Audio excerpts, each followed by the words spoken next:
طالبانو موږ په عقایدو کې یو مسأله باندې بحث کوو، ایمان د مقلد معتبر ده که غیر معتبر ده؟ امام ابوالحسن اشعري وایي ایمان د مقلد بیخي معتبر نه ده. خو تاسې په دې چې تاسې تقلید یاد سي یا بله مسله هم ذهن ته راځي.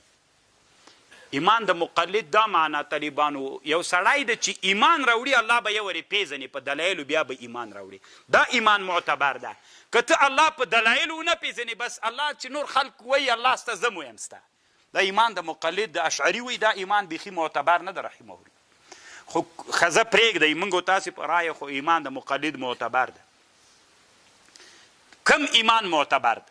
اولا کم ایمان ده چې یوارې الله په دلایلو وپېژنې، دا ایمان معتبر ده. او که داسې ایمان چې پېژندلی دی نه الله بس یؤمنون بالغیب، کم ایمان معتبر ده؟ د دلایلو ایمان دا معتبر ده. طالبان موږ او تاسې کم ایمان ده؟ ایمان د مقلد متدلی. ولې افضل پسې نه ګرځو؟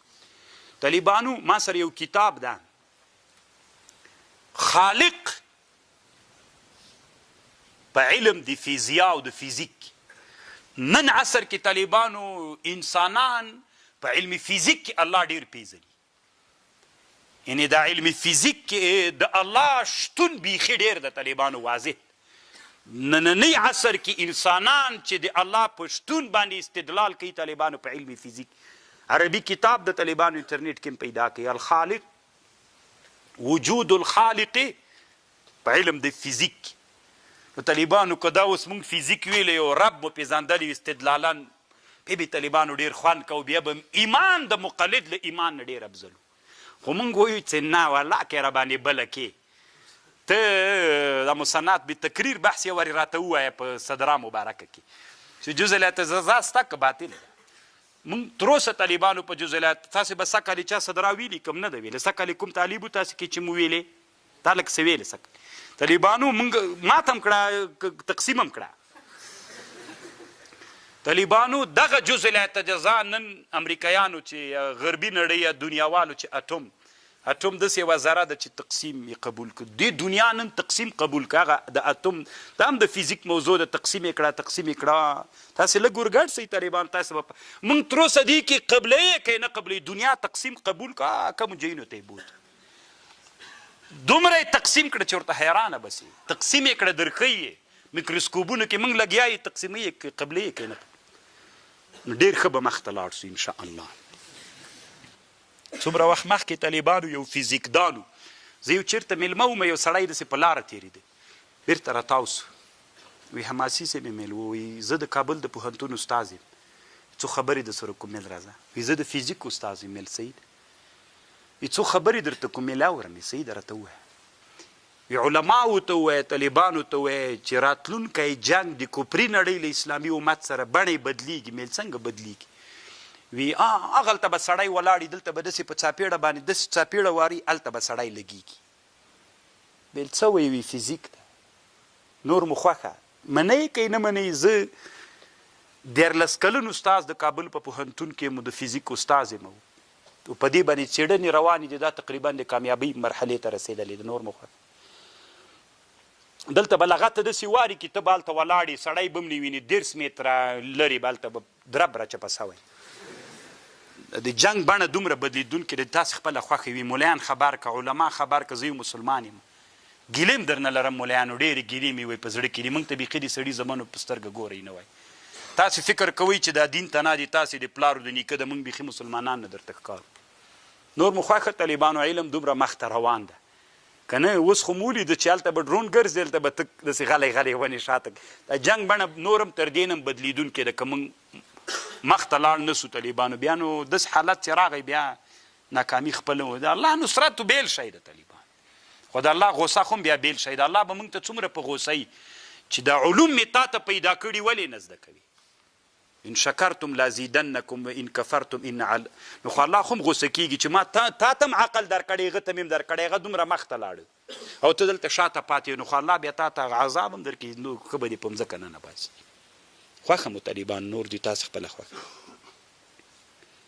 کله کله طالبانو د یو آیاتو د یو صورت دپاره 2 شانې نزول وي. یو شانې نزول یې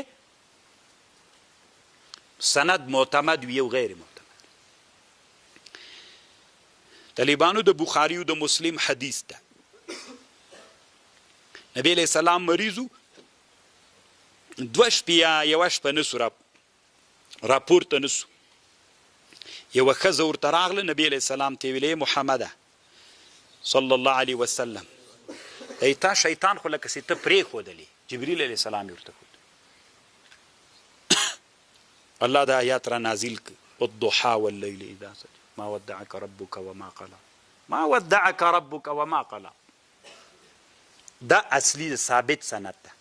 بل داسې د طالبانو ورونو د نبی علیہ السلام یو خادم د نبی صلی الله علیه وسلم ته جبریل علیہ السلام ډیر وخت نه راتله،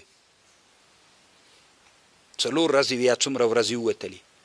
نبی علیہ السلام ویلي تاسې وګورئ چې دا څه چل چې کوټه جارو کړه، دلته د سپي بچی مړ سوی، کونګرای مړ سوی، چې جارو که هغه راوتلی، چې ایسته وغورځو. جبریل علیہ السلام راغی. دا علما ذکر کوي ما دا ثابت شان نزول دپاره دا صحیح نه ده.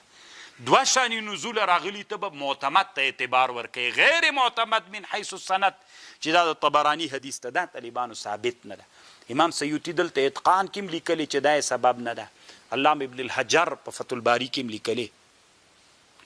او کله کله داسې وي طالبانو دواړه سند ثابت سندونه وي، یو آیات یو سورت 2 شان نزول ورته ذکر وي، دواړه څو کم وي سندونه هم ثابت سندونه وي، نو ته به کم یو ته اعتبار ورکوي؟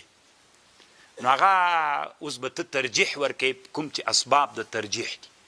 فکر وکړه چې په کوم یو کې د صحابي حاضر و، کوم شان نزول کې دغه صحابي چې روایت کوي دی حاضر و، دې ته اعتبار ده. لکه مثلا عبدالله ابن مسعود وی زه د رسول الله سره پیاده روانم صلی الله علیه وسلم مدینه کې، نبی علیہ السلام سره لکړه و تکیه یې پې کوله. یهودان ناست ول، بعضو یهودو بعضو ته ویلې دی محمد نه پوښتنه وکئ، ورته وایي چې روح څه شی ده. چې پوښتنه یې ترې وکړه، نبی علیہ السلام ودرېد، داسې اسمان ته سر پورته که. عبدالله ابن مسعود ویلي ما داسې فکر کوو چې د وحي غوښتنه کوي. بیرته یې سر راټیټ کړ، دوی ته یې ویلې قل الروح من امر ربي وما اوتیت من العلم الا قلیلا. د آیات را نازل سو، د یو شان نزول سو په مدینه کې و نبی علیہ السلام. دا د بخاري حدیث ته د عبدالله ابن مسعود. عبدالله ابن عباس وی نبی علیہ السلام په مکه کې لا هجرت نه و کړی، د مکې مشرکینو یهودانو ته راغلل، پوښتنه یې ترې وکړله چې موږ ته داسې سوالونه راوښیي چې موږ یې له د محمد نه وکړو چې راباندې کړو. هغوی ورته ویلې د روح پوښتنه ترې وکړي. دلته په مکه کې مشرکینو پوښتنه ترې نه وکړله. مشرکینو د مکې چې پوښتنه ترې نه وکړله، الله عز وجل دا بیا آیات را نازل کړه یسألونک عن الروح قل الروح من امر ربي وما اوتیت من العلم الا قلیلا. نو خو دې نه معلومیږي عبدالله ابن عباس وی په مکه کې نازل سوی، عبدالله ابن مسعود وی په مدینه کې نازل. دواړه سندونه ثابت، یو د ترمذي حدیث ته یو د بخاري حدیث. خو طالبانو دا یو راجح ده، ځکه عبدالله ابن مسعود وی زه د نبی علیہ السلام سره روان ومه، پیاده روان ولو چې دا قصه وسوه. او عبدالله ابن عباس طالبانو هغه د دې خبره نه کوي چې زه وم که نه وم، دا خبر د حضور خبره نه کوي. نو دا راجح دا ده چې دا آیات چیرته نازل سوی؟ په مدینه منوره کې نازل سوی. دا